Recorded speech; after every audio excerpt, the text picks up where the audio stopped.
I do think that there's a possibility that the Iranians decide to take us up on our offer to engage in a more serious, substantive way. There is an old wound between the two countries that needs to be healed. What a shift in Iran, where moderate cleric Hassan Rouhani has been elected president in a blowout, and tensions between the U.S. and Iran seem to be easing a bit. Our Jason Rezaian is in Tehran, joins us now by video chat. Jason, to what extent have things shifted in Iran over the last few days? And if so, what is that shift? Well, I think it's mostly a psychological one for right now. Obviously, the outcome of the election was a big surprise for everybody here and internationally.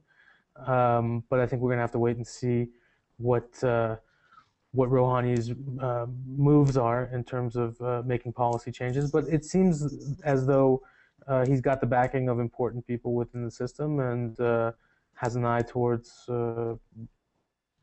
working to fix relations with other countries. So there's a lot of hope in Iran right now. The big bilateral issue between the U.S. and Iran, of course, is the nuclear program. And in his press conference yesterday, he said, we will not budge defending our inalienable rights, discussing the nuclear program.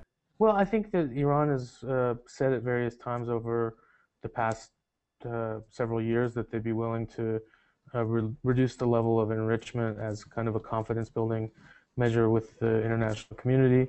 I think that there's a good chance that they might make such an offer again, but they've been very clear on the fact that they're not going to give up enrichment entirely.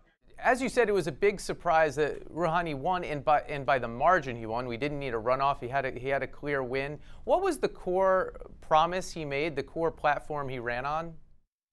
Well, I think that there was several of them, and I think he was able to play on Iranians' sense of themselves and their idea that their image internationally has suffered over the past 8 years. And he's kind of promised to bring Iran back, to help their economy, to improve their relations with other countries, to reduce the security atmosphere in Iran, which has existed for the past 4 years. And really, start a new day. I mean, that's the promise that he made. And to be honest, his competitors weren't offering that. Broadly speaking, would engagement with the West and the U.S. be a popular positive step, or would it require, going against the popular sentiment? I think it would be a very popular step, as long as Iran wasn't seen as having to give up too much to start that engagement. So, for example, giving up the nuclear program, I think would be a tough sell for any Iranian leader, and would be seen as a sign of weakness by the populace. So that's why I don't think they will be budging on their right to enrich anytime soon. What are the next couple steps we're looking to see? I know he doesn't take office until early August, but what will be the signs that he's progressing in one direction or another? I think he's going to put together a very strong cabinet of results-oriented political figures. I mean, people that have a track record of getting things done in the Islamic Republic.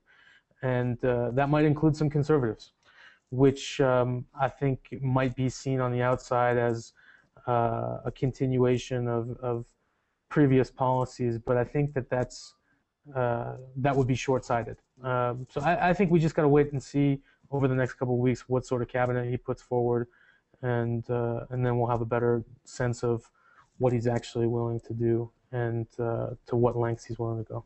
What are the questions that we aren't asking in the U.S., or the things that are being underreported about what's happened in the last week there?